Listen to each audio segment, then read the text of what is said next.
Hello everyone, I'm back. Sorry for my little long 2-week hiatus. I was busy with some personal life matters. And thank you guys so much for the support on my Platinum tier list video. I didn't really expect the support and views and likes on it. It meant a lot, and I appreciate you guys watching that. Figured I'd make a quick little video today about some more Platinum stuff. Today I'll be going over 5 games I will never Platinum on PlayStation. Now, I'm currently sitting at 63 Platinums on PlayStation right now, and I would love to expand my collection. But with these 5 games, yeah, no thanks. I'll pass on platinuming them. I would platinum them if I was monetized, but I'm not, so yeah, like and subscribe. Coming in at number 5, we have Wolfenstein 2: The New Colossus. For those that don't know what Wolfenstein is, it's a first-person shooter developed by Machine Games where you basically play as this guy named BJ Blazkowicz. I hope I said that right. And the game is set in an alternate 1961 Nazi-occupied United States of America. I've always wanted to play this series just due to the setting and the weapons, and I just think it's incredibly interesting to see what would have happened to America if we would have lost World War II. Now, PSN Profiles has this game listed as a 10 out of 10 difficulty, which involves 2 playthroughs and will take around 50 hours. Now, straight up, the main reason I'm not going to bother platinuming this game is for the trophy Mein Leben, which is completing the hardest difficulty on the game, and not just that, it's a permadeath mode. So if you die, guess what, fucko, you gotta start all over again. Now, I personally hate having to do multiple playthroughs for trophies, and the fact that all my progress can be reset on one of my playthroughs, yeah, no thanks, buddy. Like, I'm just imagining I get all the way to the end, like the final encounter, and I screw it up somehow and have to go through that entire process again. I think I'd go insane. I may still play the game just for fun, but man, I hate it when I get I may still play the game just for fun, but man, I hate when I get trophies in a game and I just don't end up getting the platinum and the percentage is not 100%. Oh, I hate that shit. Coming in at number 4 is Crash Bandicoot 4. Now, I don't really need to explain Crash Bandicoot. This series has been around for so long and it's just such a classic platformer. PSN Profiles has this game listed as a 9 out of 10 difficulty, which involves 4 playthroughs and will take around 100 hours to complete. Now, personally, I've done a lot of platinums that take around 100 plus hours, and I must say I'm getting quite tired of spending that amount of time just for a simple platinum trophy. The reason I will never do this game is because there's just way too many collectibles you need to obtain in this game. And on top of that, you need to complete every level without dying.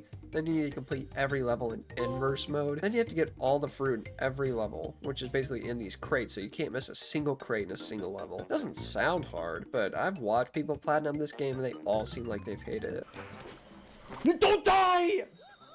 Bro, I got so nervous! So yeah, no thanks to that platinum. I still love Crash though. Coming in at number 3, we have Outlast 2, developed by Red Barrel. For those that don't know what Outlast 2 is, it is a first-person horror game where you play as investigative journalist Blake, and you and your wife Lynn crash into the Arizona desert where you basically encounter a religious murderous cult. The cult ends up taking your wife, and you spend most of the game just trying to find her and try not to die. Now, the first Outlast is an absolute classic, but it doesn't have a platinum unlike Outlast 2. Now, I love the Outlast games. I recently just platinumed the Outlast Trials, which was actually pretty fun, but Outlast 2, on the other hand, is just a different story. PSN Profiles has Outlast 2 as a 8 out of 10 difficulty, involving 3 playthroughs and taking around 25 hours or so. Now, I really like Outlast 2, but the main reason I will never go for the platinum on this game is the Saint trophy, which is beating the game on the insane difficulty, which is the hardest difficulty, and on top of that is, once again, a permadeath mode. Once again, if you die, you gotta start all the way over. Then there is the Messiah trophy, which is beating the game on insane mode without reloading your camera battery. Now, if you've played any Outlast game, you know how dark these games are, and you know just how important your camera and night vision is. So imagine having to go through this entire game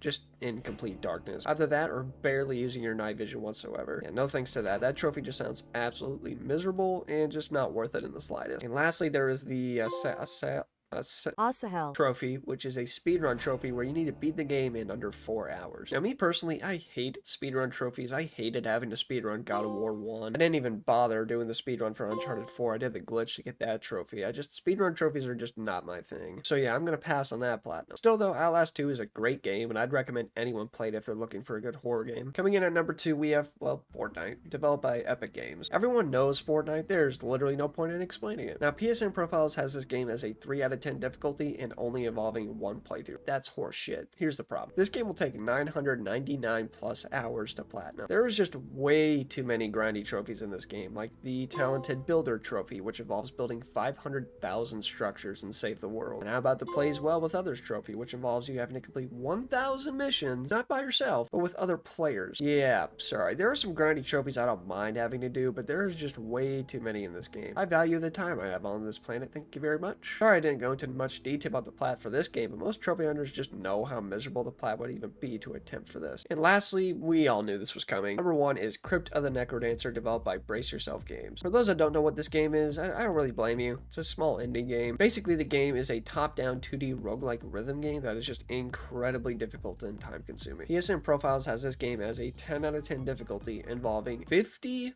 playthroughs. That's right, 50. And taking around 900 plus hours. Now, from what I've seen, this looks like a hard game in general, but not only is it a hard game, you have to beat all the zones, which is basically every level, with every single character. Oh yeah, and there's 19 different playable characters in this, by the way, each with their own unique abilities and health. Then I believe you have to beat all zones with every single character again, but you have to do specific mundane tasks, like can't pick up gold, you can't use like a shovel. It's just crazy. There's a reason only 35 people in the entire world have platinumed this game. Look, I'm just a normal dude. I don't get paid for making YouTube videos, even though I wish I was. I'm not going to subject myself to this game. No thanks. I'd like to keep my sanity, thank you. Come on, y'all knew that was going to be number 1. Hope you all enjoyed this quick little video I decided to make for you guys. If any of you guys have platinumed these games, please comment below. I would love to know how many hours it would have taken for you guys to complete. Hopefully y'all enjoyed. Please like and subscribe, I'm begging you. I have many more platinum videos that I have planned coming out soon, and hopefully you all tune into that as well. Take care, guys.